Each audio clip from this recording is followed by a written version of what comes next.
Guys দেখো একবার আমার কাছে কত হাঁসের বাচ্চা আছে। হ্যালো বন্ধুরা, আজকের ভিডিওটা আমি টিফিন করতে করতেই শুরু করলাম। টিফিন করে নিয়ে চলে গেলাম নতুন ছাদে জল ঢালতে।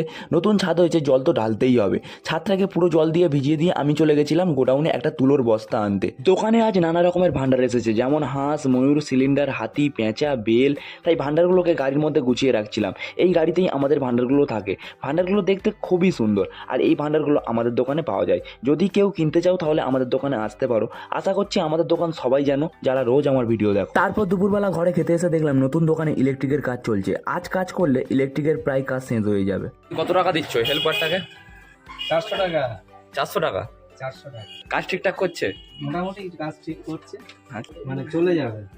আচ্ছা আচ্ছা। তারপর মা ভাত বেড়ে দিল, আর আমি ফটাফট ভাত রাখে রেডি হয়ে চোখে চশমাটা লাগিয়ে কাঁধে ব্যাগটা নিয়ে সবে ক্লাসের জন্য বেরোবো। আর তখনই বাবা এসে বললো এটিএমে গিয়ে টাকাটা একটু ডিপোজিট করে আসতে। এটিএমে টাকা ফেলার পর আমি পৌঁছে গেলাম ডান্স ক্লাসে। আর এই দেখো দাদা আর ভাইয়ের কাণ্ড। ভাই প্র্যাকটিস করবে না, তাই দাদা ভাইয়ের হাত ধরে টেনে আনছে। Thank you. তোমার নাম কি আরেকবার বলে দাও। তারপরে ক্লাস থেকে চলে এলাম বাড়ি এসে রেডি হয়ে নিলাম দোকানে যাওয়ার জন্য। কি করছো?